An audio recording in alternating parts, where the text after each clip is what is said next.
가엾은 노인의 탈을 쓴 치밀한 전략가. 그는 자신의 완벽한 범죄를 증명하기 위해 홈즈를 끌어들입니다. 그럴듯한 이유가 있는 손톱 밑에 파란 얼룩, 사랑이라 표현되는 거액의 투자, 그리고 너무나 완벽한 알리바이.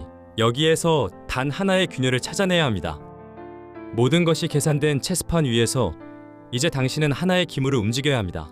교활한 범인과의 치밀한 두뇌 게임, 이제 시작합니다. 공포의 금고실 1. 도망친 아내.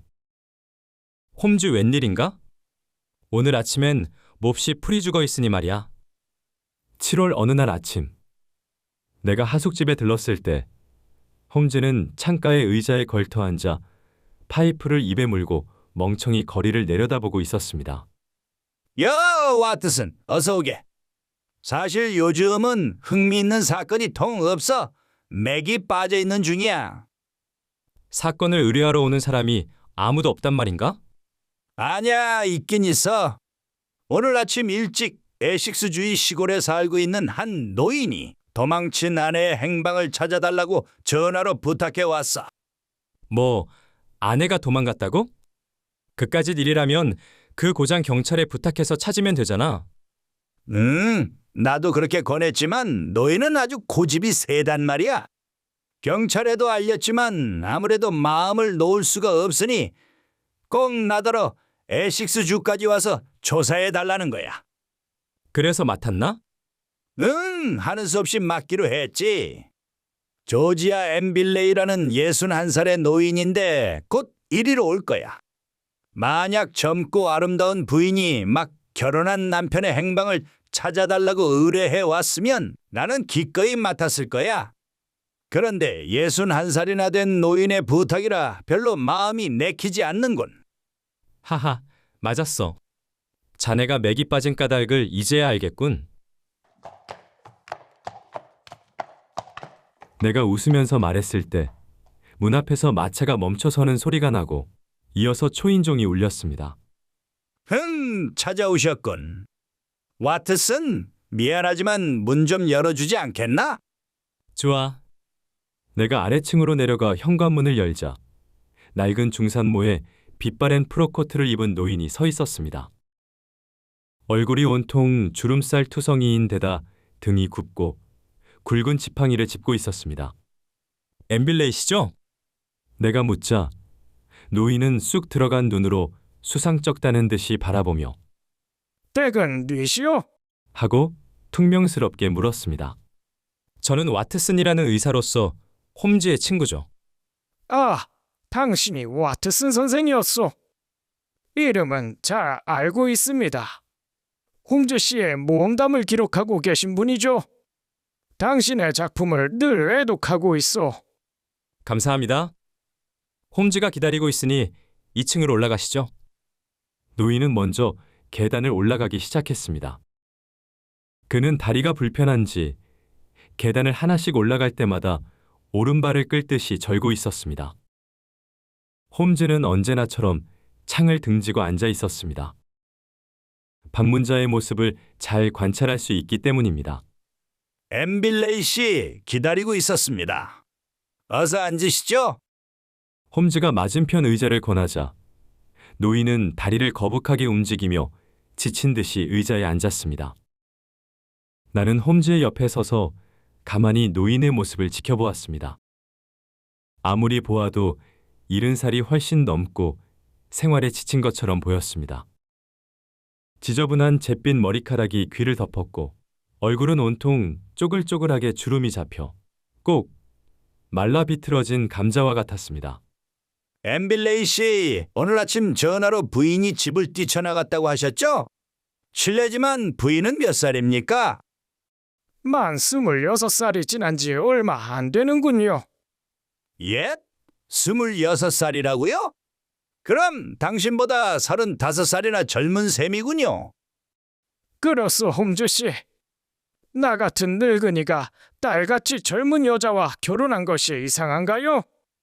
아닙니다. 이상하긴요. 애정만 있으면 나이 같은 건 문제가 안 되죠. 그런데 부인의 사진은 가지고 계시죠? 예, 당신이 그렇게 말하리라 짐작하고 준비해 왔습니다. 노인은 호주머니에서 큼직한 사진을 꺼내어 홈즈에게 주었습니다. 옆에서 들여다보던 나는 깜짝 놀랐습니다. 새카만 긴 머리카락, 흑수정 같은 큰 눈동자, 그리고 풍만한 가슴. 한눈에 스페인계의 미인임을 알 수 있었습니다. 이렇게 젊고 아름다운 여인과 이 볼품없는 노인이 부부라니 아무리 생각해 보아도 걸맞지가 않았습니다.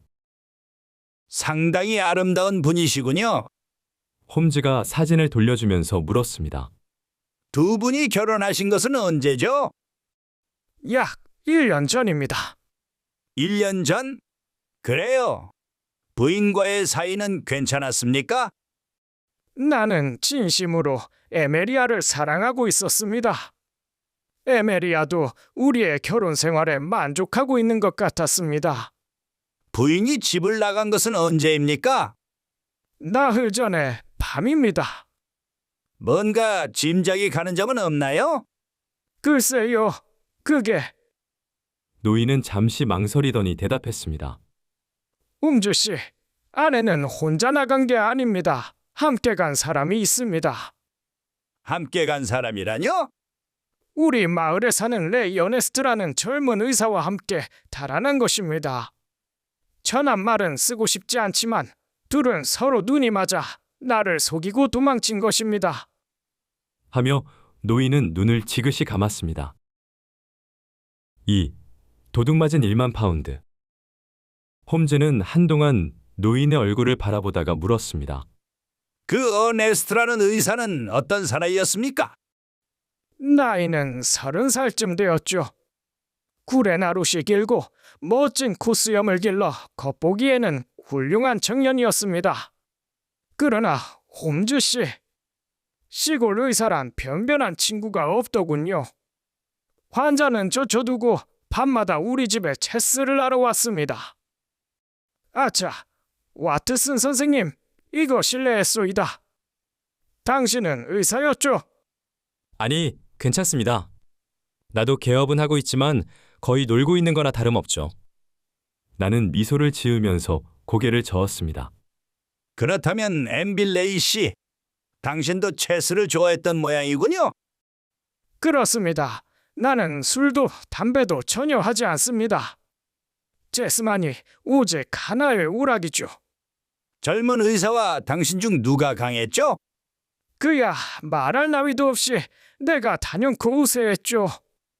5판 중 4판은 내가 이겼습니다.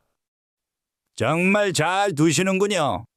그런데 그 젊은 의사는 밤마다 당신 집에 체스를 들어오는 동안에 어느덧 부인과 사랑에 빠지게 된 것이로군요. 그렇소. 두 사람 사이를 눈치챈 것은 언제쯤이었죠? 5개월쯤 됐습니다.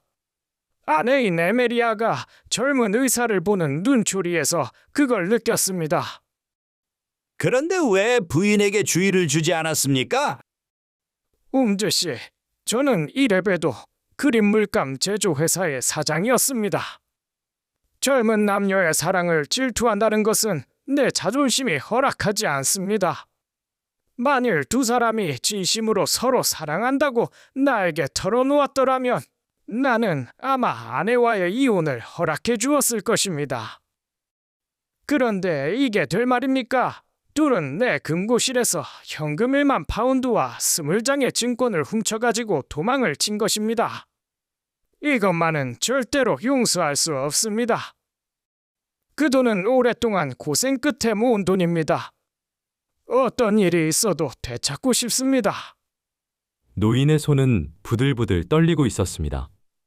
엠빌레이 씨, 당신의 이야기를 들으니까 도망친 두 사람의 행방을 찾는 것보다 도둑맞은 돈을 되찾는 것이 더 중요한 것 같군요.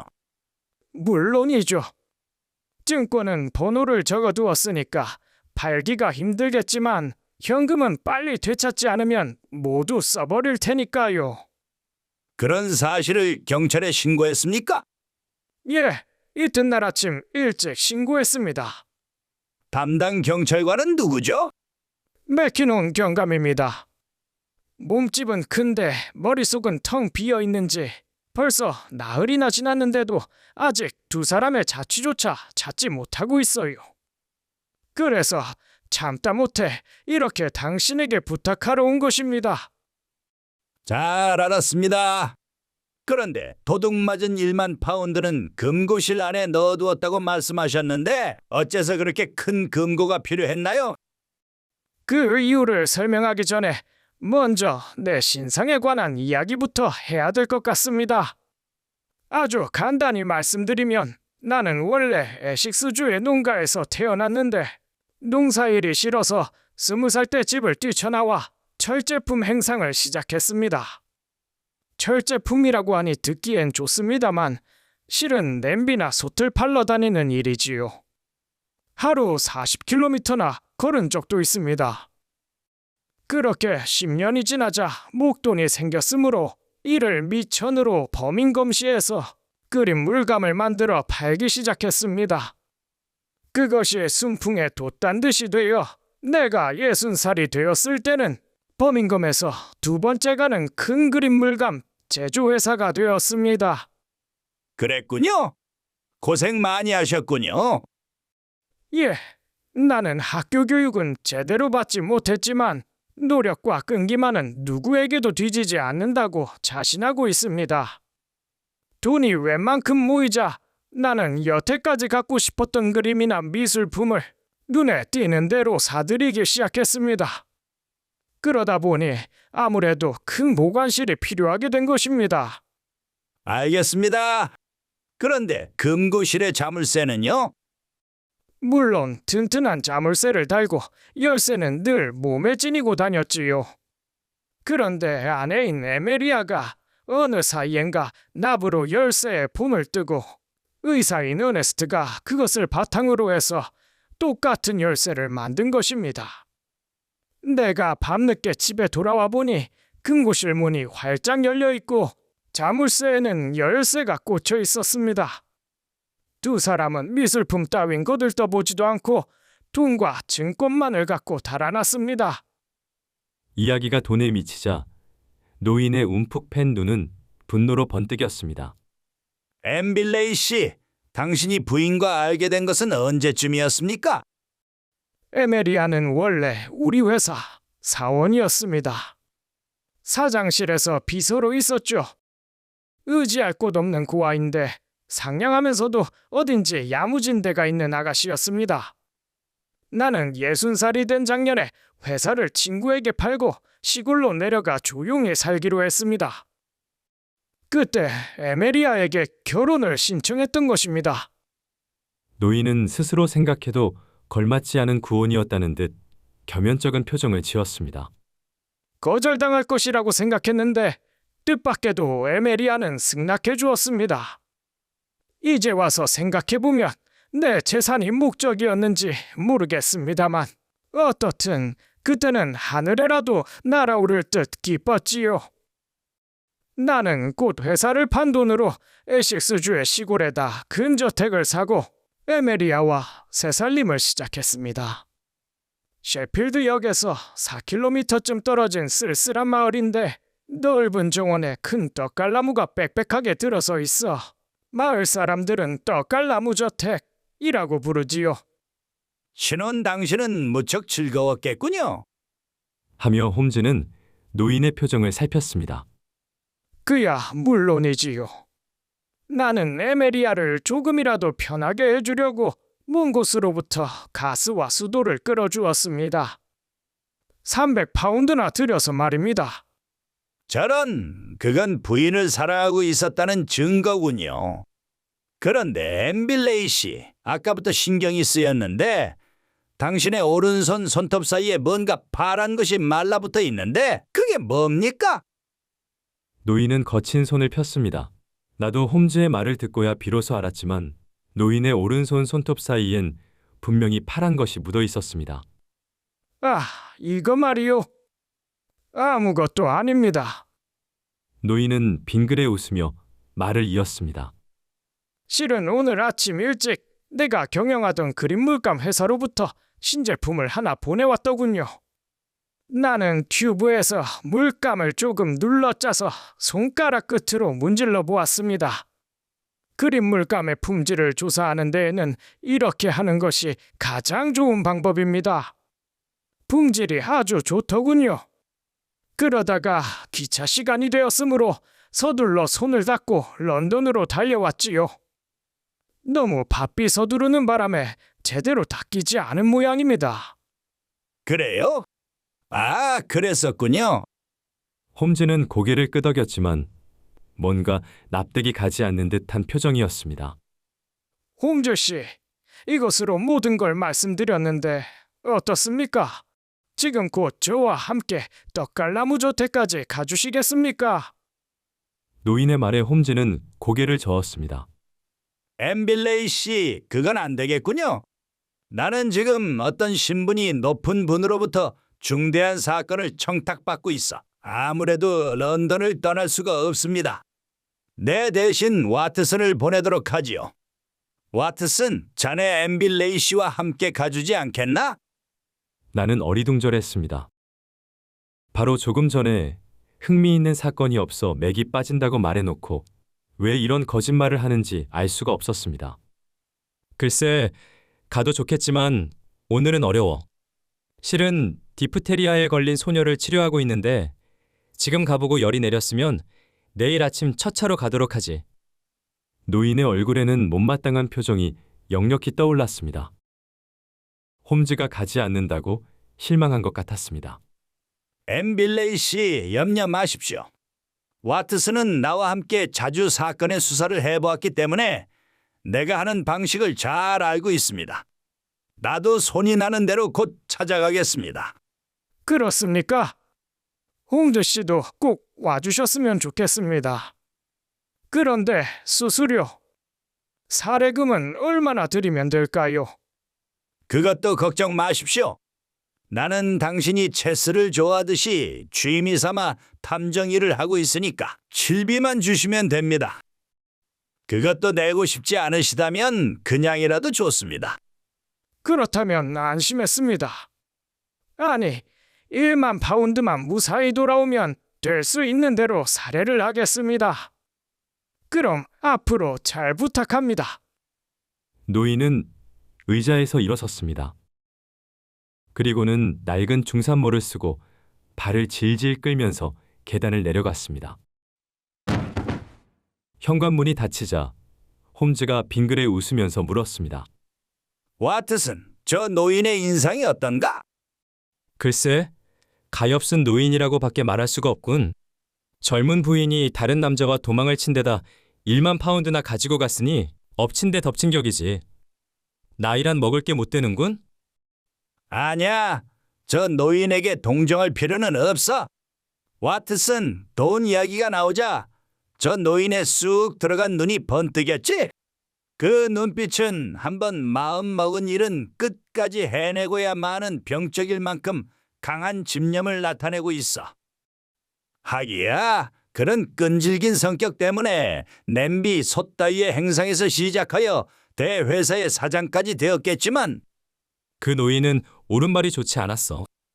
행상을 할 때 너무 많이 걸었기 때문일까? 홈즈는 고개를 저었습니다. 그게 아니야. 그 오른발은 무릎 아래가 나무로 된 의족이야. 뭐, 목발이라고? 그걸 어떻게 알았나? 구두를 보고 금방 알았지. 왼쪽 구두는 끝이 구부러져 주름이 잡혀 있었지만 오른쪽 구두는 가죽이 팽팽했어. 그건 구두 속이 나무로 되어 있다는 증거야. 나무 의족으로 저렇게 걸을 수 있다는 것도 저 노인의 강한 의지를 나타내고 있어. 홈즈, 자네는 다른 중요한 사건 때문에 떡갈나무 저택에 갈 수 없다고 거짓말을 했는데 사실은 이 사건이 시시해서 가기가 싫었던 거지? 천만에 시시하다니. 나는 이번 사건에 매우 흥미를 느끼고 있어. 겉보기에는 평범하지만 이 사건엔 반드시 중대한 비밀이 숨겨져 있어.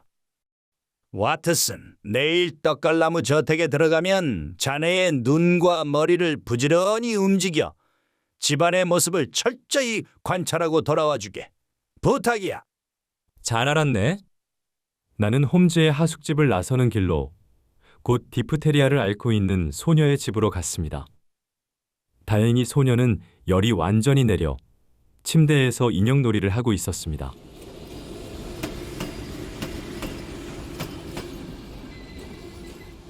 마음이 놓인 나는 다음 날 아침 첫 차로 셰필드역으로 향했습니다. 하늘은 파랗게 개고 멀리 보이는 낮은 언덕 위에서는 젖소가 한가로이 풀을 뜯고 있었습니다. 나는 마치 소풍 가는 아이들처럼 기분에 젖어 있었으나 이 평범한 사랑의 도피 사건이 며칠 뒤에는 온 국민들이 깜짝 놀랄 만한 중대 사건으로 발전하였던 것입니다. 3. 측량 기사. 나는 엠빌레이 노인으로부터 자세한 이야기를 듣고 집안을 세밀히 조사한 다음 그날로 런던으로 돌아왔습니다. 런던에서 셰필드역까지는 완행 열차로 30분가량 걸렸습니다. 나는 곧 홈즈의 하숙집으로 달려갔습니다. 어제의 풀 죽은 모습은 어디로 사라졌는지 홈즈는 시험관을 알콜 램프 위에 올려놓고 열심히 화학 실험을 하고 있었습니다. 와트슨, 수고 많았군. 어때? 조사는 잘 됐나? 응, 자네에게 참고가 될지는 모르지만 힘 닿는 데까지 조사해왔어. 좋아. 그럼 이야기를 들어보세. 홈즈는 실험을 중단하고 안락의자에 앉아 즐겨 피우는 파이프에 불을 붙였습니다. 자, 자네가 보고 들은 것을 되도록 자세히 이야기해 주게. 내가 셰필드역에 도착한 것은 아침 8시 30분이었어. 엠빌레이 노인이 마차로 마중을 나와 있을 것이라고 생각했으나 주위에 마차는 한 대도 없었어. 대리인이라고 대수롭지 않게 생각한 모양이야. 하는 수 없이 길을 물어 터벅터벅 걷기 시작했지. 시골길이 어찌나 꾸불꾸불한지 길을 완전히 잃어버렸지 뭔가. 그때 마침 맞은 쪽에서 키가 크고 얼굴이 검붉게 탄 사나이가 오고 있었어. 측량 기사인지 다리에 각반을 차고 손에는 얼룩덜룩한 가로무늬가 든 긴 측량 막대를 들고 있었어. 내가 다가가 이 근처에 엠빌레이라는 노인의 집이 있죠? 이 고장 사람들은 떡갈나무의 저택이라 부른다던데요. 하고 물어보았지. 그러자 그 사나이는 잠자코 측량 막대 끝으로 오른편에 무성한 떡갈나무 숲을 가리키고는 바삐 역쪽으로 가버리더군. 정말 무뚝뚝한 사나이였어. 와트슨, 내가 그 기사의 생김새를 좀 더 자세히 말해볼까? 햇빛을 막기 위한 검은 안경을 쓰고 파란 넥타이에 인조 진주 넥타이 핀을 꽂고 있었지? 뭐 어떻게 그렇게 자세한 것까지 알고 있지? 그 기사와 아는 사이인가? 알다마다. 그 측량 기사는 바로 나 셜록 홈즈가 변장한 모습이니까. 뭐라고? 나는 입이 딱 벌어졌습니다. 나는 어제 자네가 왕진하러 가자 곧 엠빌레이 노인의 뒤를 쫓아 떡갈나무 저택까지 다녀왔지. 그래서 하룻밤 호텔에서 묵고 오늘 아침 자네와 엇갈려 런던으로 돌아왔어. 왜 그런 짓을 했지? 나를 따돌리다니. 이건 너무하잖아. 너무 화내지 말게. 전에도 자네를 따돌린 적이 종종 있었잖아. 어제 자네에게 말한 것처럼 이번 사건의 뒤에 중대한 음모가 있다고 보고 자네보다 한 발 앞서 염탐하러 갔다 왔지. 자네는 떡갈나무 저택에서 노인을 만났나? 아니야, 만나지는 않았어. 노인에게는 비밀로 해둘 필요가 있으니까 말이야. 나는 측량 기사로 변장하고 그 마을의 자파상이나 푸주가를 돌아다니며 엠빌레이 부부에 관한 일이나 젊은 의사에 관한 일들을 물어보았을 뿐 저택 안에는 한 발도 들여놓지 않았네. 자, 와트슨, 자네 이야기를 계속해보게. 4. 페인트를 칠한 금고실. 나는 그제야 기분이 풀려 이야기를 했습니다. 떡갈나무 저택은 노인이 말한 대로 아주 넓었어. 주위는 높은 벽돌담으로 둘러싸이고 정원에는 100년이 넘은 듯한 아름드리 떡갈나무가 무성하고 빈터에는 잡초가 제멋대로 자라 있었어. 잡초들 사이로 난 작은 길을 더듬어 현관으로 가서 초인종의 끈을 잡아당기자 곧 엠빌레이 노인이 나왔어. 그런데 정말 놀랐어. 등이 굽은 데다가 걸음걸이도 시원치 않은 노인이 더러운 작업복을 입고 페인트를 칠하고 있었으니 말이야. 뭐, 페인트 칠? 홈즈의 눈이 빛났습니다. 어디에 페인트를 칠하고 있던가? 복도의 벽이야. 페인트 색깔은? 파란색이었어. 홈즈는 손바닥을 마주대고 비비며 의미가 담긴 미소를 지었습니다. 그럼 페인트 냄새가 지독했겠군? 응, 나는 그 냄새가 싫어서 혼났어. 마치 배멀미를 하는 것처럼 메스꺼웠어. 와트슨, 자네 이야기는 정말 흥미있어. 페인트를 칠한 곳은 복도뿐이던가? 아니, 거실 벽에도 칠했어. 그곳은 이미 2, 3일 전에 칠했는지 거의 말라있더군. 점점 재미있군. 홈즈는 들떠서 방 안을 서성거리기 시작했습니다. 홈즈, 뭐가 그렇게 재미있나? 이봐, 와트슨. 어제 노인이 이 집에 왔을 때 노인의 손톱새에 파란 게 묻어 있었지?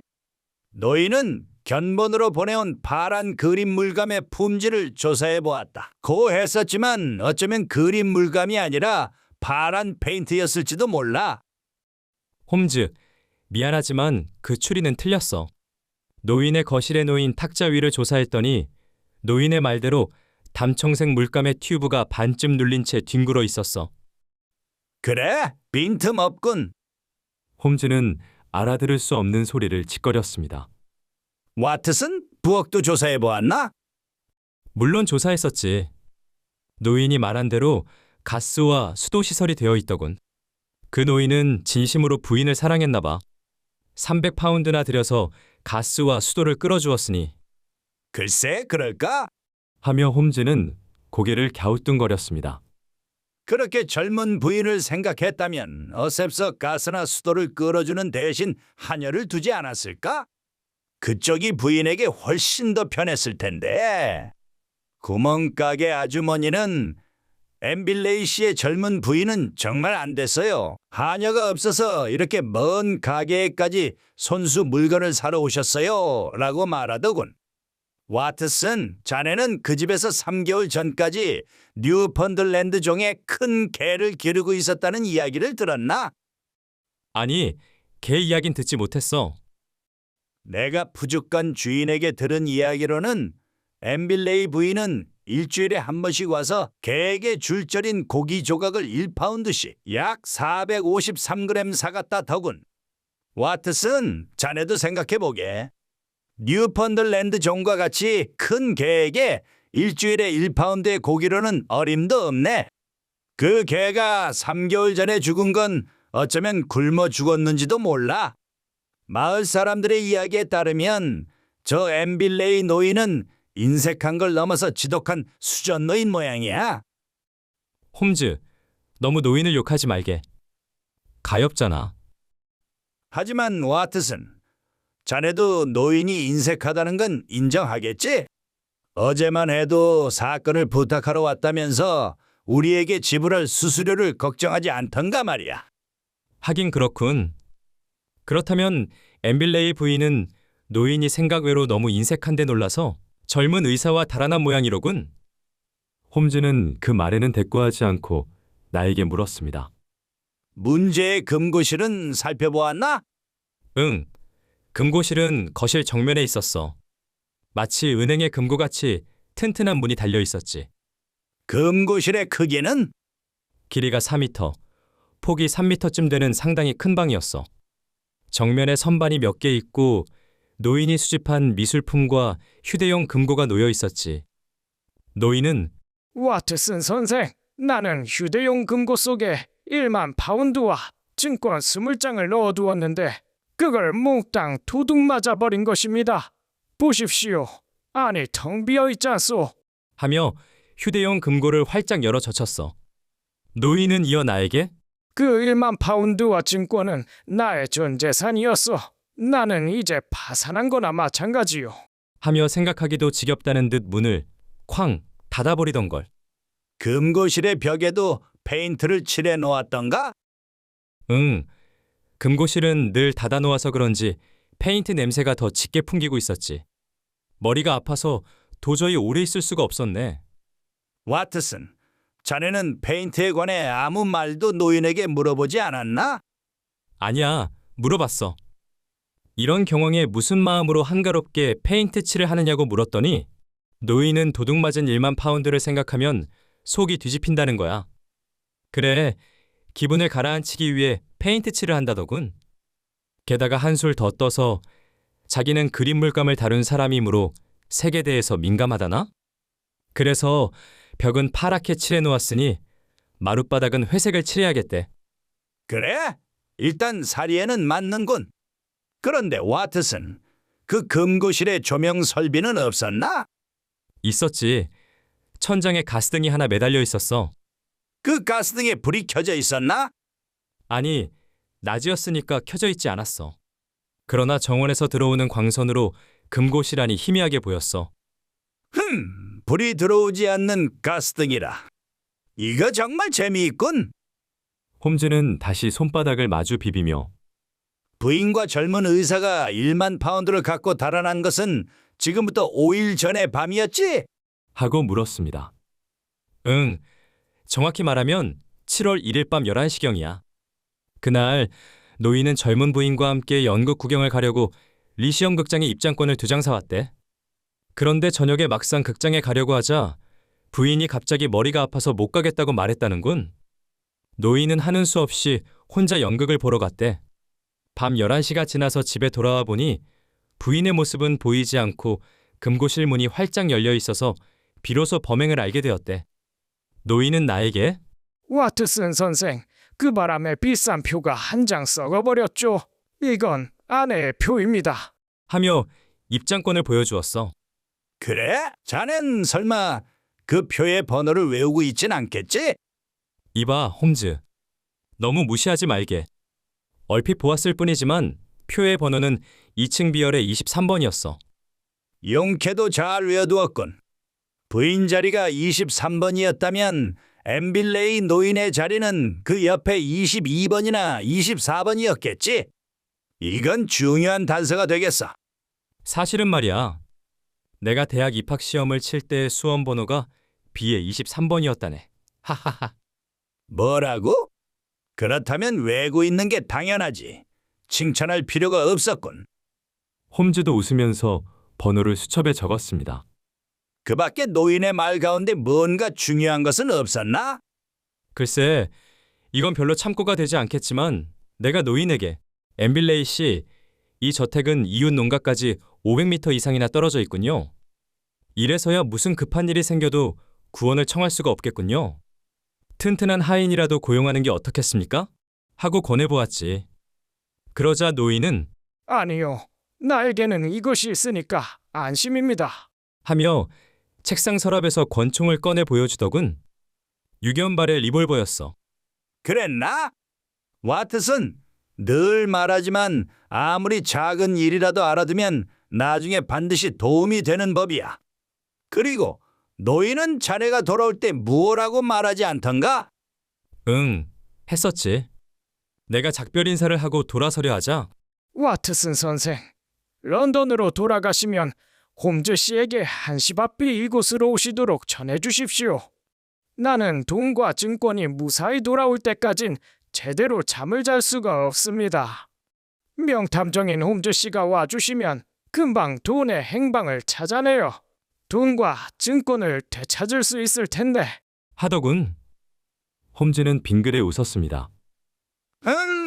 그렇게도 나를 기다린다면 지금 당장이라도 함께 떡갈나무 저택으로 가보세. 뭐? 지금 당장? 하지만 벌써 4시가 지났어. 깜깜해서야 떡갈나무 저택에 닿을 텐데. 그 편이 오히려 좋아. 우린 정식 방문을 하는 것이 아니니까. 밤사이에 주인 몰래 집 안으로 숨어 들어가는 거야. 홈즈, 난 도둑 흉내는 질색이야. 그게 무슨 말이야? 엠빌레이 노인이 꼭 홈즈가 찾아와 조사해 주었으면 하고 부탁했잖아. 낮이든 밤이든 상관없을 거야. 그러고 보니 그렇기도 하네만. 나는 노인이 없을 때 집안을 조사해 보고 싶은 거야. 그러기 위해선 노인을 딴 곳으로 꿰어낼 필요가 있어. 와트슨 걱정하지 말게. 책임은 모두 내가 지겠어. 잘하면 오늘 밤 안으로 사건을 해결하게 될는지도 몰라. 하며 홈즈는 내 어깨를 두드렸습니다. 여기까지 거의 모든 단서는 제시되었습니다. 여러분은 어떤 단서들을 찾으셨나요? 단서는 의문을 갖는 것만으로도 충분합니다. 억지로라도 몇 가지 의문을 만드시는 것이 좋습니다. 가정도 세워보시고요. 나의 의문과 홈즈의 해결 방법을 비교하면서 나머지를 들으시면 훨씬 유익한 시간이 될 것입니다. 계속하겠습니다. 5. 명탐정 출동하다. 홈즈는 책장에서 두꺼운 임명록을 꺼내어 뒤적이더니 이윽고 전보용지에 다음과 같은 전문을 적었습니다. 조지아 엠빌레이 시압. 나는 1만 파운드의 행방과 파란 페인트의 비밀을 알고 있어. 이 전보를 받는 즉시 콜체스터시 가로수 거리에 교회로 오시오. 만일 오지 않으면 당신 신변에 위험이 닥칠 것이오. 런던에서 존 하워어드 목사. 옆에서 들여다보던 나는 도무지 영문을 알 수가 없었습니다. 홈즈, 이상한 전보로군? 자네는 존 하워어드라는 목사를 알고 있나? 몰라. 임명록 가운데서 적당히 뽑은 이름이야. 엠빌레이 노인이 전보를 받고 과연 콜체스터시까지 갈까? 아마 안 갈 수 없을걸? 꼭 갈 거야. 이 파란 페인트의 비밀을 알고 있다. 라는 글이 마법과 같은 힘을 지니고 있으니까. 그러나 하워어드 목사는 그런 전보를 친 일이 없다고 말할 게 아닌가? 그것으로도 충분해. 역한데 엠빌레이 노인을 몇 시간 동안 저 떡갈나무 저택에서 멀리 떠나 있게 해두면 되는 거야. 이봐, 와트슨. 콜체스터 시는 에식스주의 동북쪽 끝에 있는 도시야. 엠빌레이 노인이 이 전보를 받고 곧 기차로 떠난다 해도 떡갈나무 저택으로 돌아오자면 밤 6시가 넘어야 될 거야. 그동안 난 충분히 일을 할 수가 있지. 나는 전문을 되풀이해 읽어보며 홈즈, 이 끝줄의 런던에서 란 말은 필요 없잖아. 전보에는 반드시 발신국의 이름이 적혀 있으니까 말이야. 그건 그래. 정작은 콜체스터시까지 가서 치면 좋겠지만 지금은 그럴 틈이 없어. 그러니까 하워드 목사가 런던까지 나온 길에 친 것 같이 일부러 런던에서라고 밝힌 거야. 이렇게 해야만 엠빌레이 노인이 의심을 하지 않을 테니까. 홈즈는 심부름꾼 소년을 불러 전보를 치도록 부탁했습니다. 그리고는 옆방으로 들어가며 와트슨, 3분만 기다리게. 하고 말했습니다. 홈즈는 꼭 3분 만에 나왔습니다. 스카치 직물의 웃옷에 검은 색안경, 파란 넥타이에 인조 진주로 된 넥타이 핀, 다리에는 각반, 오늘 아침 떡갈나무 저택으로 가다가 만났던 측량 기사의 모습이었습니다. 홈즈, 왜 변장을 했지? 이렇게 하는 편이 마루 밑으로 기어 들어가기가 편하니까 말이야. 뭐, 마루 밑? 마루 밑을 들어가야 하나? 글쎄, 잠자코 따라오게나.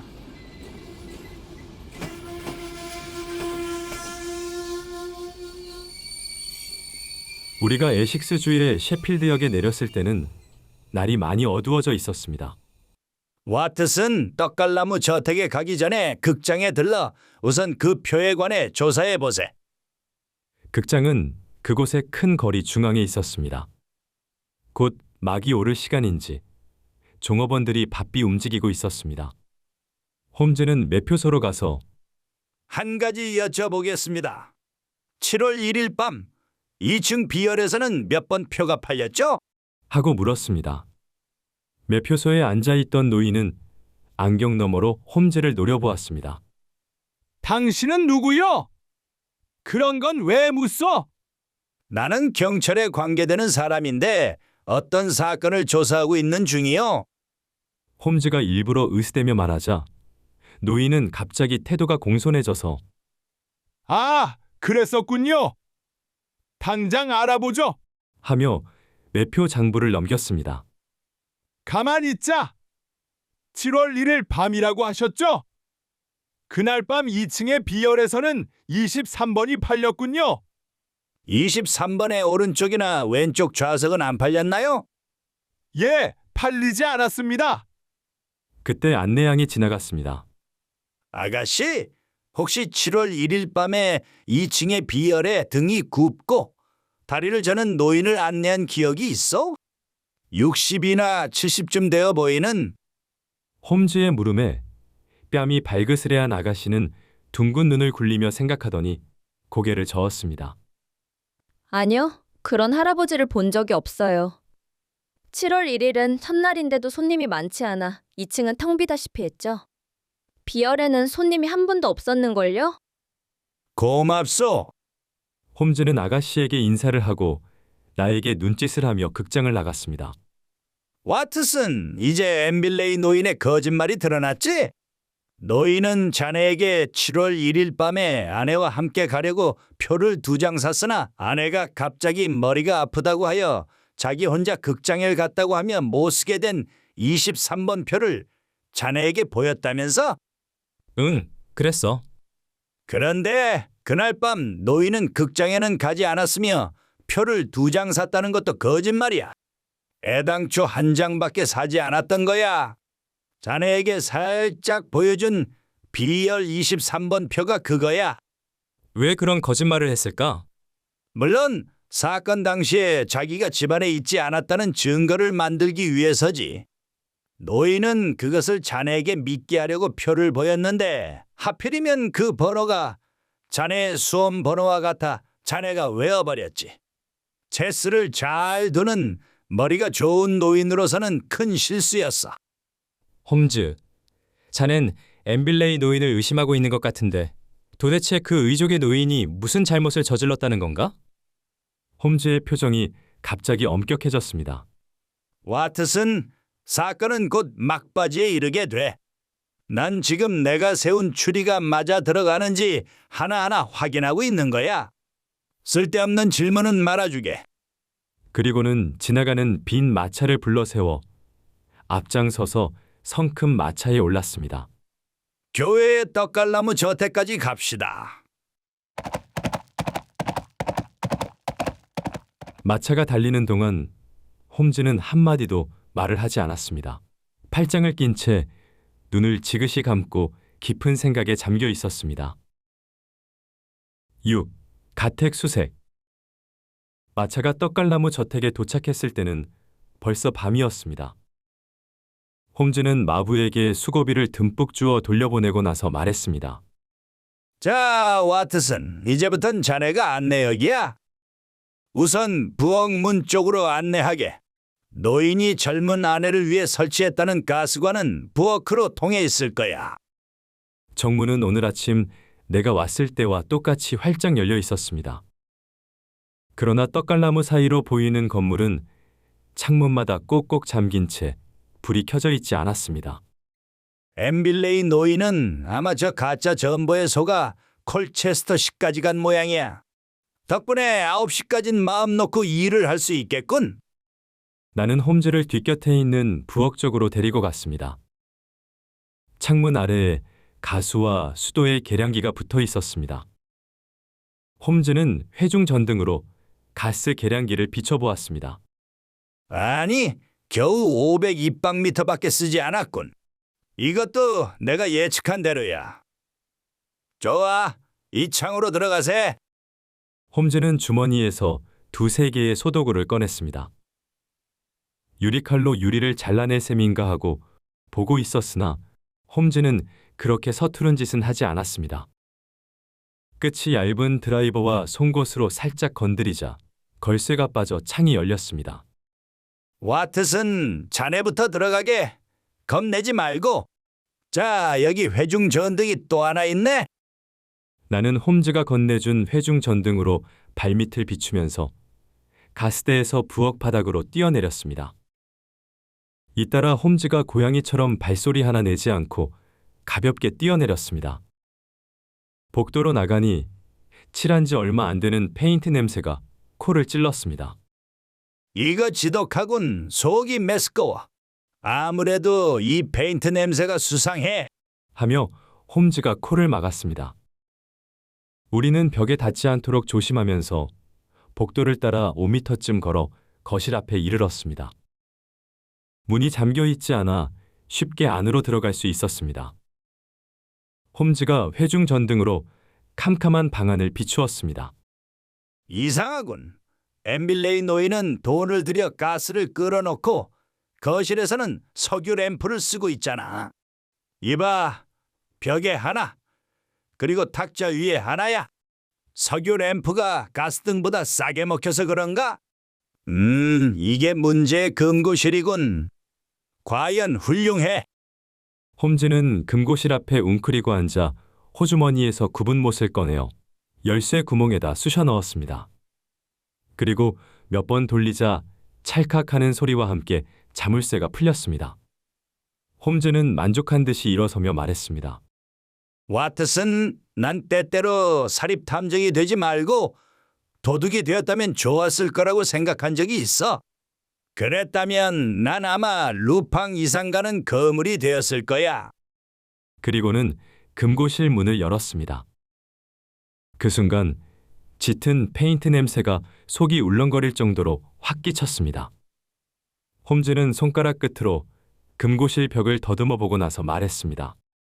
와트슨, 자네 말대로 이 금고실 벽은 4, 5일 전에 칠한 것 같은데 이처럼 밀폐된 방이라서 냄새가 오래도록 남아있군. 그런데 이 금고실에는 가스등이 있었다고 했지? 홈즈는 회중 전등을 천장으로 돌렸습니다.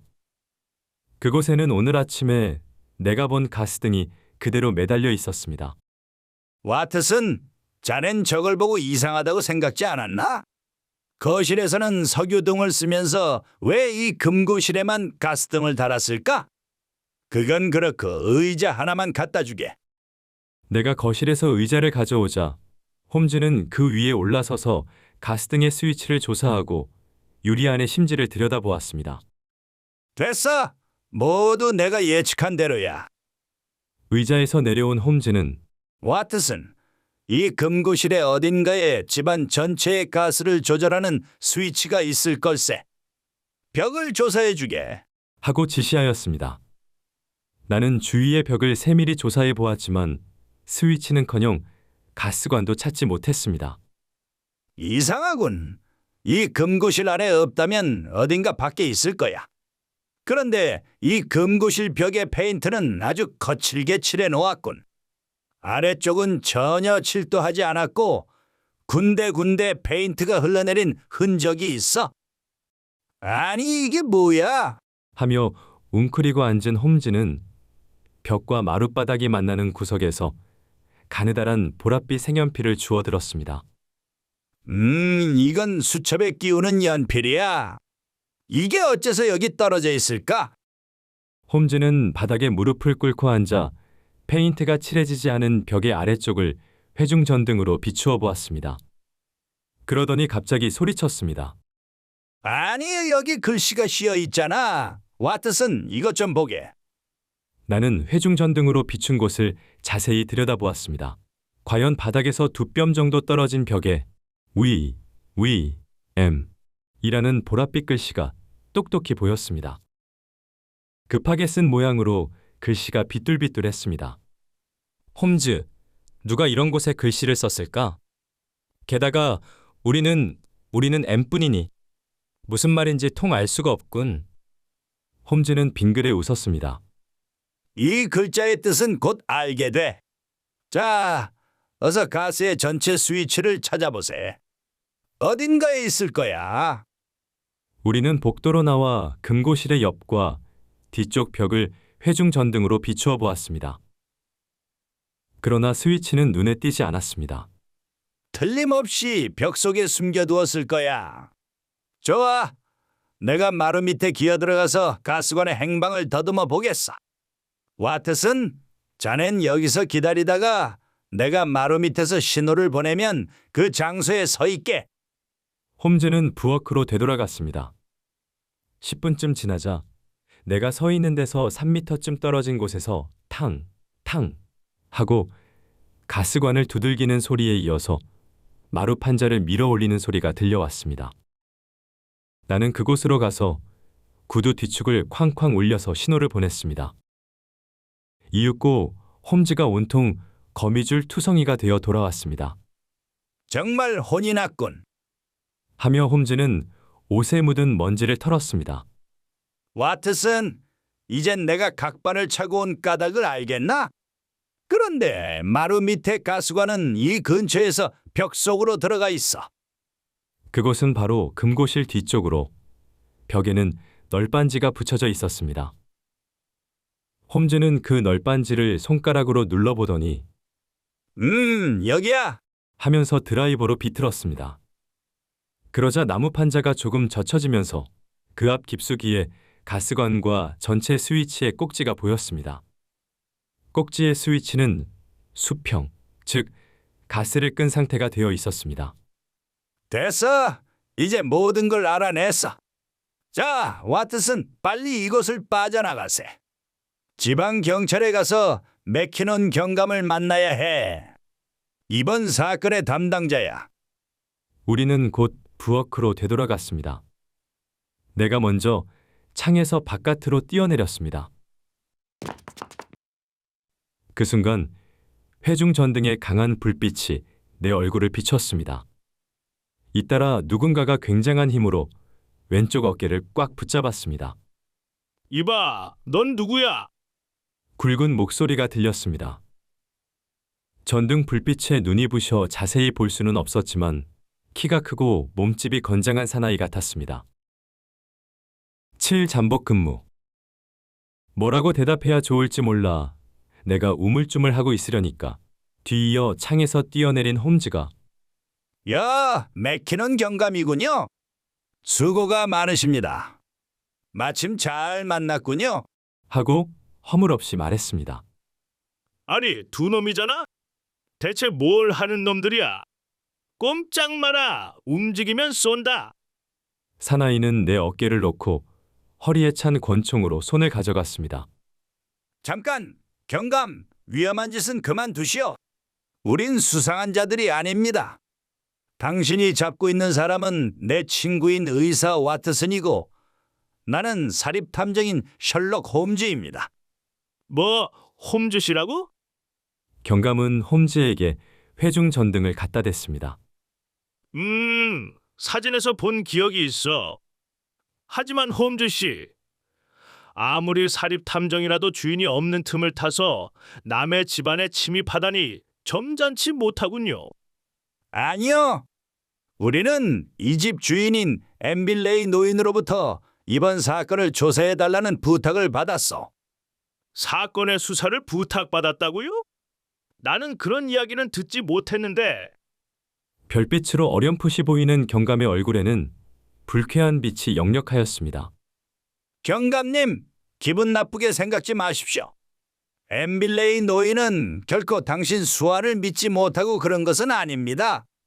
노인은 도둑맞은 돈과 증권을 한시라도 빨리 되찾고 싶은 마음에서 우리에게 응원을 청한 것입니다. 그런데 경감님, 엠빌레이 노인이 도난 사건을 경찰에 신고한 것은 언제였어? 사건이 일어난 다음 날인 7월 2일 오전 10시경이었습니다. 그래요? 이튿날 아침 10시라면 너무 늦군요. 그래서 당신은 어떻게 했습니까? 물론 부하를 데리고 노인과 함께 이 저택으로 달려왔죠. 맨 먼저 어딜 조사하셨죠? 금고실입니다. 금고실 안에 선반에 있는 휴대용 금고가 텅 비어 있었습니다. 금고실 벽에 페인트가 칠해져 있었죠? 예, 파란 페인트가 마구 칠해져 있었습니다. 내가 왜 이런 걸 칠했느냐고 물으니까 노인은 전 재산인 1만 파운드와 증권을 도둑맞고 미칠 것만 같아 마음을 가라앉히느라고 그랬다더군요. 그래요? 내가 들은 것과는 약간 틀리지만 좋습니다. 다음에는 어디를 조사했습니까? 거실 옆에 있는 노인의 침실을 조사했습니다. 뭐? 침실을? 홈즈는 나를 돌아다보며 따지듯이 물었습니다. 와트슨, 자넨 오늘 아침 이 집에 왔을 때 침실까진 조사하지 않았지? 응, 침실 따위는 조사할 필요가 없을 것 같아서 말이야. 나는 말끝을 흐렸습니다. 그건 잘못 생각했군. 경감님, 그래, 침실에서 뭔가 중요한 실마리라도 찾아냈습니까? 예, 찾아냈습니다. 맥키논 경감은 으쓱해져서 말했습니다. 침실에는 큰 침대 이외에 부인의 옷장이 있었는데 그 안에 엠빌레이 부인의 화려한 드레스와 양복이 대여섯 벌 걸려 있었습니다. 그런데 그 옷들이 어떤 실마리가 되죠? 홈즈 씨, 난 벌써 10년 이상이나 경찰관 생활을 했으므로 범인의 심리를 잘 압니다. 젊은 부인과 그 애인인 의사는 돈과 증권을 갖고 달아날 때 되도록 가벼운 몸차림을 하기 위해 옷까지는 남겨두고 갔습니다. 그러나 여자란 대개 자기 옷에 이상한 애착심을 갖고 있습니다.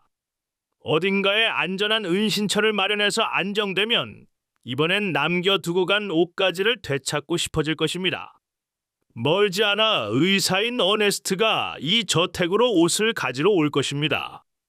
그걸 숨어서 기다리고 있다가 붙잡으려는 것이 나의 작전입니다. 밤마다 부하와 이 저택을 망보고 있죠. 그랬었군요. 그 그물에 우리가 걸려든 셈이군요.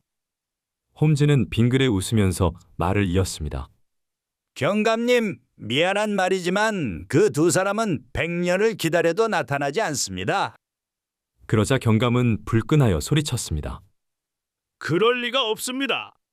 나는 이 사건의 신고를 받자 곧 전국의 주요 항구에 엠빌레이 부인과 의사의 인상착의를 전보로 알려서 국외로 빠져나가지 못하게 해두었습니다. 아직 아무 연락이 없는 걸 보면 두 사람은 국내 어딘가에 숨어 있을 것입니다. 영국 내에 있는 이상, 두 사람은 반드시 이곳으로 되돌아올 것입니다. 글쎄요, 그렇게만 된다면 좋겠지만 이번에는 내 작전을 이야기하죠. 홈즈는 회중 전등으로 시계를 보고 나서 말했습니다. 지금 8시 30분입니다. 늦어도 9시까지는 범인이 저택으로 옵니다. 우리 세 사람은 엠빌레이 노인의 거실에 숨어서 기다리기로 합시다. 뭐 9시에 범인이 온다고요? 그걸 어떻게 알죠? 모두 내 추리의 결과입니다. 경감님, 당신에게 도둑 흉내를 내라고 하긴 좀 안 됐지만 저 부엌에 있는 창문을 통해 들어가 주십시오. 시간이 없으니 서둘러야 합니다. 자, 와트슨, 자네부터 먼저. 나는 시키는 대로 열린 창을 통해서 다시 부엌으로 들어갔습니다. 이어서 홈즈가 들어왔습니다.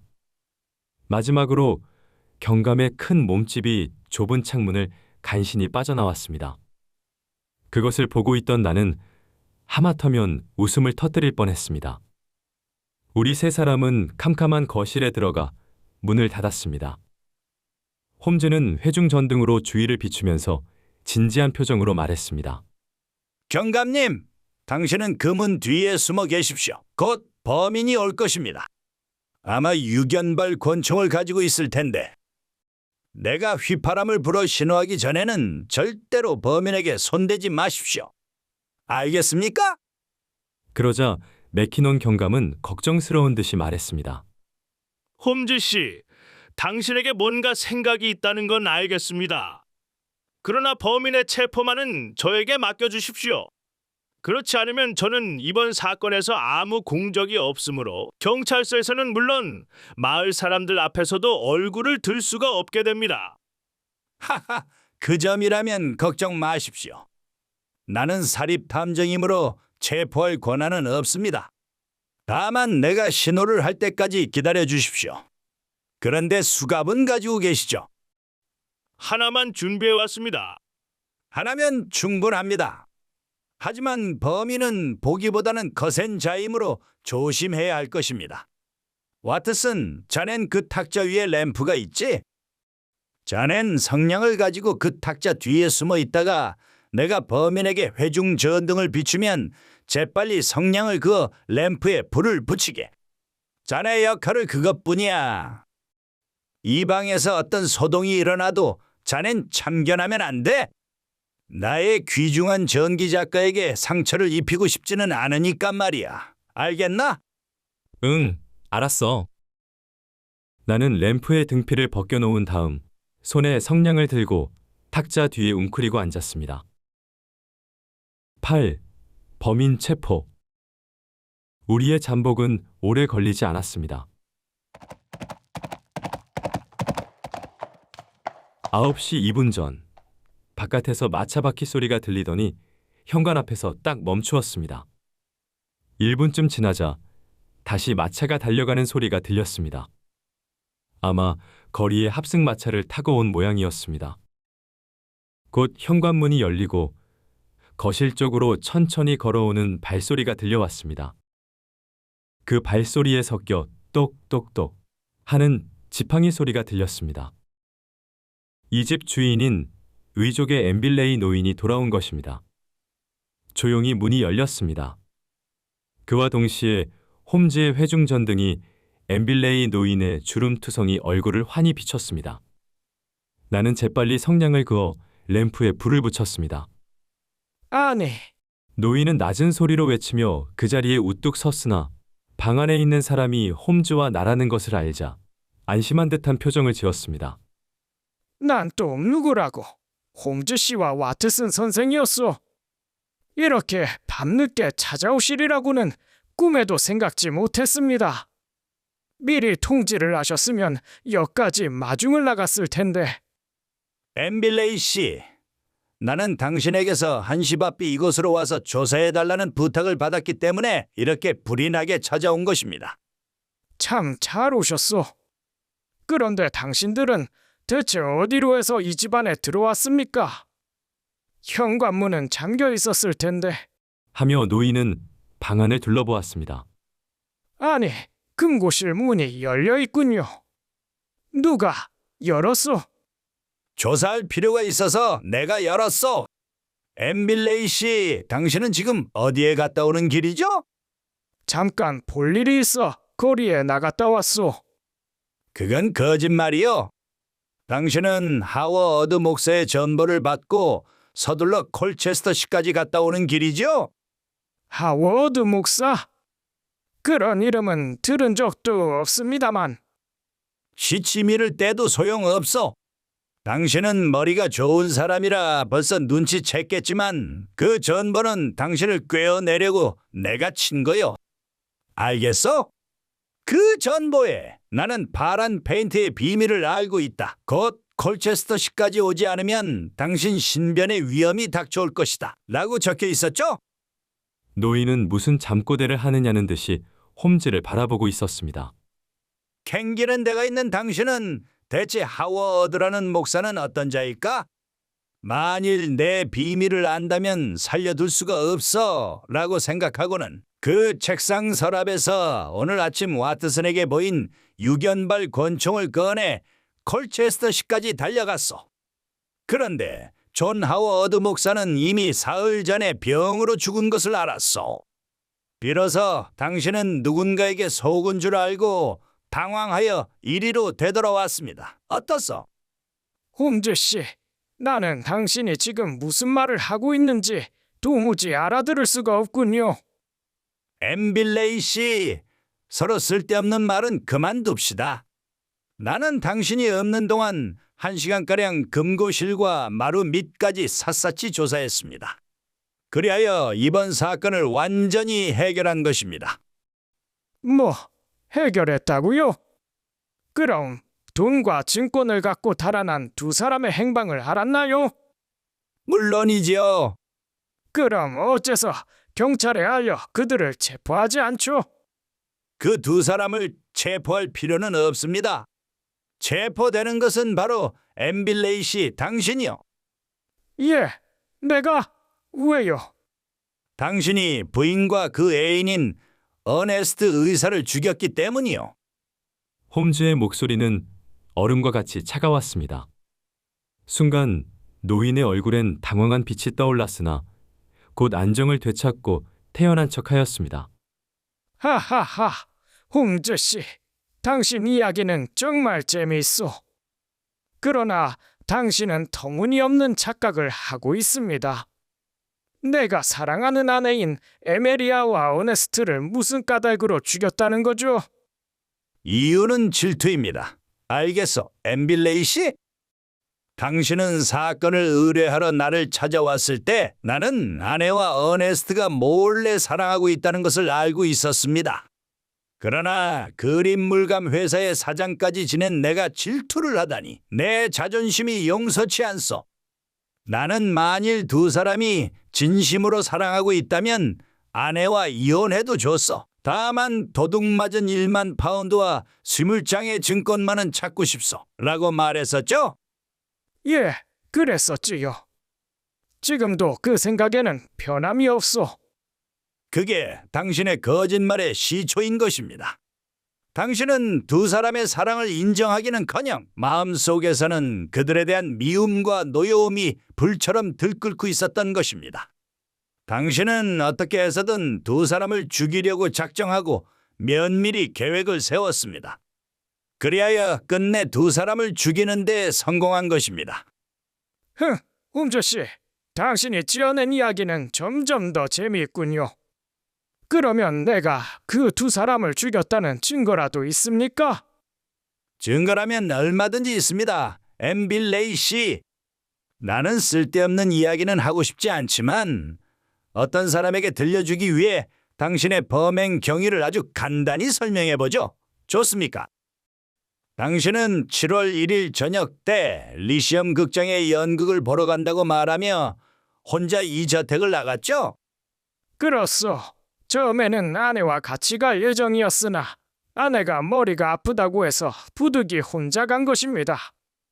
그런데 당신은 극장에는 가지 않았어. 가는 채 하고 실은 이 저택의 떡갈나무 숲속에 숨어 있었죠? 무슨 말을 하는 거요? 그날 밤 나는 분명히 극장에 갔다가 밤늦게 돌아왔는데 그 증거로 못 쓰게 된 아내의 입장권을 와트슨 선생에게 보이기까지 했지 않소? 하타하! 그 표를 와트슨에게 보인 것이 당신의 큰 실수였어. 와트슨은 정확히 그 번호를 외우고 있었단 말이여. 당신은 2층 B열의 23번 표를 한 장밖에 사지 않았어. 우리는 오늘 밤 이리로 오기 전에 리시엄 극장에 들러서 조사했어. 그날 밤 2층 B열에는 당신은 고사하고 손님이라곤 한 사람도 없었다고 안내양이 증언했어. 다시 말해서 당신이 만든 알리바이는 아무 소용이 없게 된 것이요. 노인의 얼굴에 비로소 낭패의 빛이 떠올랐습니다. 홈즈는 이야기를 계속했습니다. 엠빌레이 씨, 당신은 극장에 간다고 부인에게 거짓말을 하고 사실은 정원의 떡갈나무 그늘에 숨어 있었어. 얼마 후 젊은 의사 어네스트가 여느 때와 같이 당신과 체스를 두려고 찾아왔어. 어쩌면 부인이 당신 없는 틈을 타서 불러들였는지도 모르지만 어네스트는 이 거실에서 당신 부인과 정답게 이야기를 나누고 있었어. 거기에 갑자기 당신이 나타난 것입니다. 노인은 할 말을 잊은 듯 잠자코 있었습니다. 두 젊은 남녀는 몹시 놀랐겠지요. 당신이 11시가 넘어서야 집에 돌아올 것으로 생각하고 있었기 때문이죠. 그러나 당신은 짐짓 태연한 척하고 야, 어네스트 씨 아니요? 혼자 극장에 가다 생각하니 쓸쓸해서 돌아왔어. 마침 잘 왔어. 오늘 밤은 체스나 두며 세웁시다. 그런데 체스를 시작하기 전에 꼭 보여주고 싶은 게 있어. 내가 최근에 손에 넣은 진귀한 미술품인데 에메리아 당신도 아직 보지 않았지? 하며 의사와 부인을 교묘히 저 금고실로 몰아넣은 거요. 홈즈는 차근차근 설명해 나갔습니다. 두 사람은 아무 의심도 없이 금고실 안으로 들어갔지요. 그 순간 당신은 날쌔게 금고실에서 뛰쳐나와 문을 닫고 밖에서 자물쇠를 채워버렸어. 금고실의 문은 밖에서 자물쇠를 채우면 안에서는 절대로 열지 못하게 되어 있어. 의사와 부인이 아무리 울부짖어봐야 그 소리는 밖으로 새어나오지 않지요. 당신은 금고실의 뒤로 돌아가서 벽에 댄 널빤지를 벗기고 그 아래에 있는 가스 스위치를 틀었어. 자, 어떻게 되었을까요? 나는 조금 전에 의자를 놓고 올라가 저 천장의 가스등을 조사해 보았는데 가스를 잠그는 스위치도 없거니와 유리 안에 심지마저 부서져 있었어. 당신은 처음부터 불이 켜지지 않는 가스등을 설계해 두었던 거요. 나는 언제나처럼 홈즈의 빈틈없는 추리에 놀라며 귀를 기울였습니다. 깨진 가스등에서는 가스가 엄청난 기세로 뿜어져 나왔어. 어네스트는 틀림없이 어떻게 해서든지 가스를 잠그려고 초조하게 애썼을 것이요. 그러나 천정이 너무 높아서 어떻게 할 수가 없었어. 그러는 사이에 좁은 금고실 안에는 가스가 꽉 차서 두 사람은 숨이 막혀 죽어버린 것입니다. 좀처럼 감정을 겉으로 드러내지 않는 홈즈도 격한 마음을 누를 길이 없는지 목소리가 점점 커져갔습니다. 엠빌레이 씨, 당신은 지금까지 몇 번이나 나는 아내를 진심으로 사랑하고 있다고 말했었죠? 그 사랑하는 젊은 부인이 살려달라고 외치면서 금고실 문을 두드렸는데도 당신은 모른 채 했어. 그리하여 두 사람이 완전히 숨이 끊어졌을 시간을 계산하고 가스 스위치를 잠근 후에 시체를 이 저택 안 어느 구석에다 묻었어. 그 장소도 나는 대강 짐작할 수 있어. 이렇게 당신은 부인과 의사 어네스트의 살해에 성공했지만 한 가지 곤란한 게 있었어. 그것은 금고실에 강한 가스 냄새가 배어 있다는 점이었어. 그래서 당신은 가스 냄새를 얼버무리려고 금고실 안은 물론 복도의 벽까지 파란 페인트를 마구 칠하느라 이튿날 아침 10시가 되어서야 경찰에 신고했던 거요. 아내와 어네스트 의사가 1만 파운드를 가지고 달아났다고 말이요. 곧 맥키넌 경감이 달려왔지만 페인트 냄새에 속아 끔찍한 살인사건을 눈치채지 못했던 거요. 그리하여 지금도 부인과 어네스트 의사의 행방을 쫓고 있는 것입니다. 홈즈의 목소리는 침착하게 가라앉아 있었습니다. 엠빌레이 씨, 이상이 당신의 부탁을 받고 내가 조사한 사건의 진상입니다. 어네스트 의사와 부인은 당신의 금고에서 1실링도 훔치지 않았어. 아니, 도리어 당신의 금고실 안에서 처참하게 죽음을 당했던 것입니다. 어떻소? 내 추리에 틀린 데가 있으면 말해보시오. 홈즈의 말은 정중했지만 그 눈은 칼날처럼 싸늘하게 빛나고 있었습니다. 말라 비틀어진 감자처럼 흑빛이 되어 있던 노인의 얼굴이 붉어졌다고 생각하는 순간 그의 오른손에는 어느새 유견발 권총이 쥐어져 있었습니다. 꼼짝 마라. 홈즈, 어서 벽을 보고 돌아서서 손을 들어. 와트슨, 너도 조금이라도 이상한 짓을 하면 용서 없이 쏘겠다. 재미있군. 홈즈의 태도는 침착하고 당당했습니다. 엠빌레이, 넌 이미 두 사람을 죽였다. 또 한 사람 죽여도 마찬가지라고 생각하고 있겠지만 너 따위 비겁한 놈에게 이 홈즈가 당할 것 같은가? 자, 쏘아봐라. 조끼의 앞가슴을 풀어 헤치며 홈즈가 노인 앞으로 쑥 나섰습니다. 노인은 엉겁결에 주춤 뒷걸음질 쳤으나 다음 순간 그 움푹한 눈의 살기가 번뜩였습니다. 아! 위험해, 홈즈! 내가 소리친 순간 노인의 권총이 탕! 하고 불을 뿜었습니다. 그러나 그보다 빨리 홈즈가 몸을 날리며 휘파람을 불었습니다. 동시에 문 뒤에서 가슴을 죄고 있던 맥키논 경감이 맹렬한 기세로 뛰어나와 뒤에서 노인을 억센팔로 죄었습니다. 맥키논 경감은 몸집이 엠빌레이 노인의 2배나 되어 보였습니다. 허약한 노인 따위는 단번에 눌러버릴 것이라고 생각하였습니다. 그러나 뜻밖에도 노인이 몸을 획 틀자 경감의 큰 몸집이 공중에서 한 바퀴 돌아 쾅 하고 방바닥에 나동그라졌습니다. 이 영감이 날 집어 던졌어. 경감은 벌떡 일어서서 다시 노인에게 달려들었습니다. 하지만 노인은 레슬링을 했는지 교묘하게 몸을 피하며 오히려 경감의 팔을 비틀려고 하고 있었습니다. 마침내 두 사람 사이에는 엎치락 뒤치락 격투가 벌어졌습니다. 홈즈는 빙긋이 웃으며 맥키논 경감의 고전하는 광경을 보고만 있었습니다. 보다 못한 나는 홈즈가 잃은 것도 잊어버리고 노인을 향해 달려들었습니다. 그 순간 나는 왼쪽 정강이를 힘껏 걷어채었습니다. 나는 아픔을 견디지 못하고 윽 하고 신음하면서 방바닥에 털썩 주저앉아 버렸습니다. 마치 다리가 부러진 것 같이 심한 아픔이 계속되었습니다. 노인의 나무 의족에 챈 것이었습니다. 그러고 보니 나무 의족도 무서운 흉기였습니다. 와트슨, 그래서 내가 가만히 있으라고 했잖아. 하며 홈즈는 날쌔게 몸을 날려 돌진하더니 노인의 왼팔을 잡고 거꾸로 비틀었습니다. 노인은 신음소리를 냈습니다. 경감은 엎드린 노인의 몸에 걸터앉아 재빨리 수갑을 채웠습니다. 구 시체의 행방. 엠빌레이 노인은 얼굴을 흉측하게 일그러뜨린 채 바닥에 쓰러져 숨을 몰아쉬고 있었는데 그 눈은 분노와 미움으로 활활 타올랐습니다.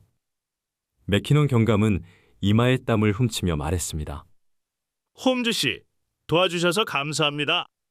그러나 나는 이 노인이 권총으로 당신을 쏘려 했기 때문에 체포한 것입니다.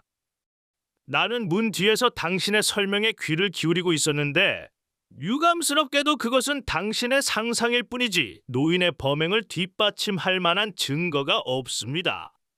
이것으로는 재판에서 안심하십시오. 증거는 모두 갖춰져 있습니다. 지금 곧 보여드리지요. 하지만 먼저 이 위험한 노인을 한시 바삐 유치장 철창 속에 잡아넣어 버리십시오. 이 근처 어느 집에서 전화를 걸어 당신 부하와 마차를 부르도록 하십시오. 그 점에 대해선 염려 마십시오. 이제 곧 내 부하들이 나와 교대하러 이 저택에 오기로 되어 있습니다. 아, 왔군요. 마차가 멎는 소리에 이어 현관문 두드리는 소리가 났습니다. 경감은 바닥에 떨어져 있던 노인의 권총을 주어 홈즈에게 건네주고 현관으로 나갔습니다. 곧 3명의 정복 경관이 맥키논 경감을 따라 들어왔습니다. 경감은 경관들에게 자네들은 이 노인을 경찰서로 데려가게. 도망치지 못하도록 주의해야 해. 알겠나? 하고 일렀습니다. 3 경관이 축 늘어져 있는 엠빌레이 노인을 잡아 끌고 가려 하자 홈즈가 손을 들어 말렸습니다. 잠깐 기다리게. 노인의 호송은 마부와 경관 한 사람이면 충분할 걸세. 나머지 2 사람은 여기 남아있게. 할 일이 있어. 엠빌레이 노인은 모든 것을 체념한 듯한 얼굴로 경관 한 사람에게 끌려 방을 나갔습니다. 자, 경감님. 엠빌레이 노인이 2 사람을 살해한 증거를 보여드리지요. 홈즈는 맥키논 경감을 금고실로 데리고 갔습니다. 경감님, 만일 당신이 이 밀폐된 방에 갇혀 가스에 중독되어 죽게 된다면 당신은 어떻게 하겠어? 글쎄요. 아마 유서 같은 걸 남기려고 하겠죠. 그렇소. 죽은 어네스트 의사도 역시 유서를 남겨놓았어. 종이 쪽지에 써두면 엠빌레이 노인에게 발견될까봐 눈에 띄지 않는 벽 아래쪽 구석에다 수첩에 끼워둔 보랏빛 연필로 썼습니다. 자, 여기를 보십시오. 홈즈는 엎드려서 벽의 아래쪽에 쓰인 글씨를 회중 전등으로 비췄습니다. 맥키논 경감도 엎드려 그것을 들여다보았습니다. 이것만으로는 무슨 말인지 통 모르겠는데 이건 어네스트 의사가 의식을 잃을 순간에 써둔 것입니다. EWEM은 We were murdered. 우리는 살해됐다. 라고 적으려다가 미처 다 쓰지 못하고 가스 중독으로 신경이 마비되어 연필을 떨어뜨린 것입니다. 보십시오. 이게 구석에 떨어져 있던 연필입니다. 홈즈는 호주머니에서 보랏빛 색연필을 꺼내 보였습니다. 엠빌레이 노인은 페인트 칠하기에 정신이 없었으므로 이 가느다란 연필을 보지 못했던 것입니다. 나중에 어네스트 의사의 시체를 발견하면 수첩에 적힌 글씨와 이 벽에 적힌 글씨체를 비교해 보십시오. 틀림없이 똑같을 겁니다. 과연 노인이 2 사람을 죽였다는 훌륭한 증거가 되겠군요. 그런데 홈즈 씨, 왜 아까 노인 앞에서 이 증거를 들이대지 않았습니까? 엠빌레이 노인은 교활하기 짝이 없는 사람입니다. 내가 모든 걸 말해버리면 재판이 열릴 때까지 멋진 구실을 만들어낼 우려가 있어서 일부러 잠자코 있었던 것입니다. 자, 이 보랏빛 색연필은 귀중한 증거품이니까 잘 보관해 두십시오. 고맙습니다, 홈즈 씨. 당신은 듣던 것 이상으로 명탐정이십니다. 그런데 두 사람의 시체는 어디 있습니까? 홈즈는 빙그레 웃으며 장난스럽게 말했습니다. 경감님, 나에게 기대지만 말고 그 큰 머리를 움직여보는 게 어떻소? 이 집에는 마차가 없어서 시체를 멀리 운반할 수가 없습니다. 반드시 이 넓은 저택의 어딘가에 파묻혀 있을 것입니다.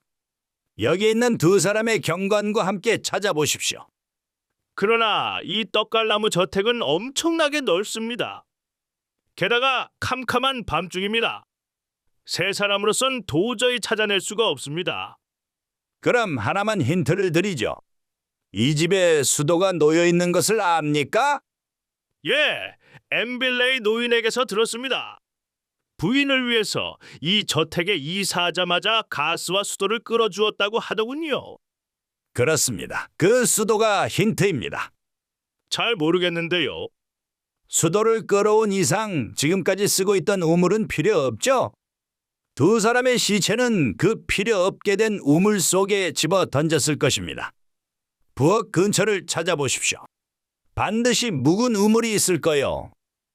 맥키논 경감은 경관들을 데리고 부엌을 나갔는데 20분쯤 지나서 화가 잔뜩 나서 돌아왔습니다. 홈즈 씨, 당신의 추리는 틀렸습니다. 부엌 바로 옆에 묵은 우물이 있었고 콘크리트 뚜껑이 덮여 있었습니다. 갈고랑이를 넣어 몇 번이나 찾아보았지만 시체는 나오지 않았습니다. 아무래도 마루 밑이나 떡갈나무 숲속에 파묻은 것 같아요. 아니요. 마루 밑은 아까 내가 가스관을 찾느라고 조사해 봤지만 시체를 파묻은 흔적은 없었습니다. 이 저택에는 묵은 우물이 또 하나 있는 것 같군요. 경감님, 내가 한번 찾아봐도 될까요? 예, 부탁합니다. 우리는 모두 부엌에서 나왔습니다. 홈즈는 회중 전등으로 부엌 문에서 3미터쯤 떨어진 땅 위를 비추면서 말했습니다. 경감님, 여기 길이 약 1.5미터, 폭이 1미터가 되는 큰 상자 같은 것이 놓였던 흔적이 있죠? 나는 아까 이 부엌에 숨어 들어갈 때 이미 알아차렸소만 이 직사각형의 흔적은 무엇을 놓아두었던 것이라 생각합니까? 글쎄요, 잘 모르겠군요. 관이라고 생각하기에는 길이가 너무 짧고. 이건 계집을 놓았던 자리요. 뭐요? 계집? 경감님, 당신은 이 집에 뉴펀들랜드종의 큰 개가 있었다는 걸 모릅니까? 알고 있습니다.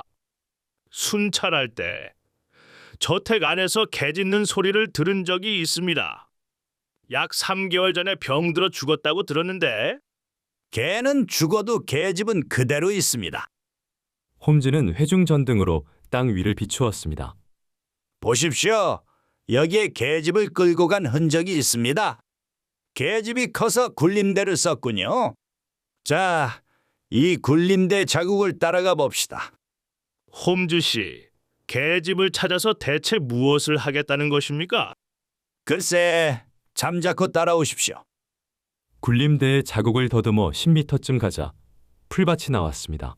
무성하게 자란 풀이 폭 1미터 남짓되게 쓰러져 있었습니다. 경감님, 이 풀이 쓰러진 모양을 잘 보십시오. 이건요, 3, 4일 전에 계집을 끌고 간 흔적입니다. 부인과 어네스트 의사가 행방불명이 되어 큰 소동이 벌어진 판에 왜 계집을 끌고 갔을까요? 이상하다고 생각지 않으십니까? 아, 저기 계집이 있군요. 떡갈나무 숲에서 조금 떨어진 곳에 헛간만큼이나 큰 계집이 있었습니다. 경감님, 이 계집을 밀어보십시오. 그 아래에 틀림없이 묵은 우물이 있고 그 속에 두 사람의 시체가 버려져 있을 겁니다. 경감은 두 경관과 함께 큰 계집을 옆으로 밀어냈습니다. 과연 그 밑에 썩어가는 나무 뚜껑을 덮은 묵은 우물이 있었습니다. 뚜껑을 젖히고 들여다보았으나 캄캄해서 아무것도 보이지 않았습니다. 경감이 쇠 갈고랑이를 내리려고 하였으나 홈즈는 잠깐만, 버린 지 벌써 나흘이나 되었으므로 시체는 떠 있을 겁니다. 그 회중 전등 좀 주십시오. 하며 경감의 대형 회중 전등에 끈을 달아 우물에 내렸습니다. 과연 4미터쯤 내려간 수면에 2개의 시체가 떠 있었습니다. 흰 원피스를 입은 엠빌레이 부인의 시체는 엎드려 있었으나 어네스트 의사 쪽은 위를 향해 누워 있었으므로 긴 구렛나룻과 콧수염까지 똑똑히 보였습니다. 정말 지독한 짓을 했군. 가스로 죽여서 시체를 헌 우물에 집어 던지다니 마치 악마 같은 놈이야. 맥키넌 경감이 신음하듯이 내뱉었습니다. 경감님, 시체는 내일 아침에 끌어올려도 될 것이요. 의사의 호주머니에 있는 수첩과 보랏빛 색연필, 그리고 나를 쏘려던 노인의 권총을 잘 간수하십시오. 그 노인이 아무리 잘 둘러댄다 해도 이만한 증거품이 갖추어지면 유죄가 틀림없을 것이요. 이로써 내 임무는 끝났어. 홈즈는 시계를 들여다보았습니다. 서둘러 가면 런던행 기차를 탈 수 있겠군. 경감님, 미안하지만 마차를 좀 불러주시겠어? 제가 타고 온 마차를 이용하시죠. 경감이 호각을 불자 경찰 마차가 앞문으로 들어왔습니다.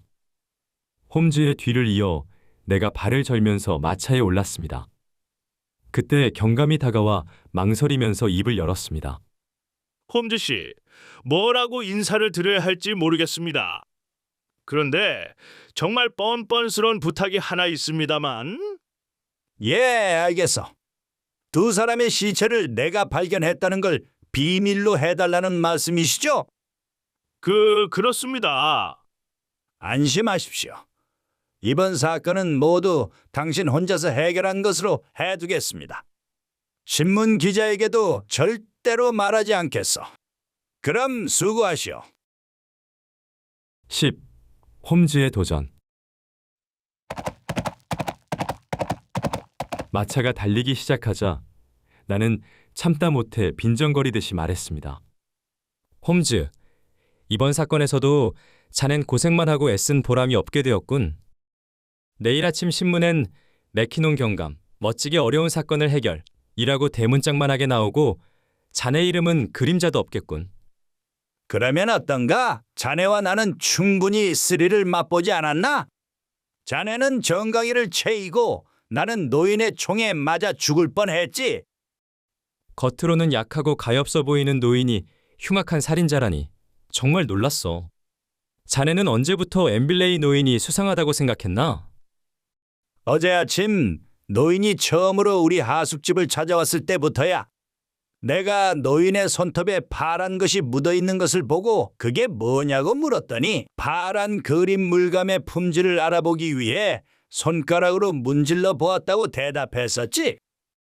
그러나 내가 알기론 아무리 기술자라도 손가락 끝으로 문질러 보아선 질이 좋고 나쁨을 알 수가 없어.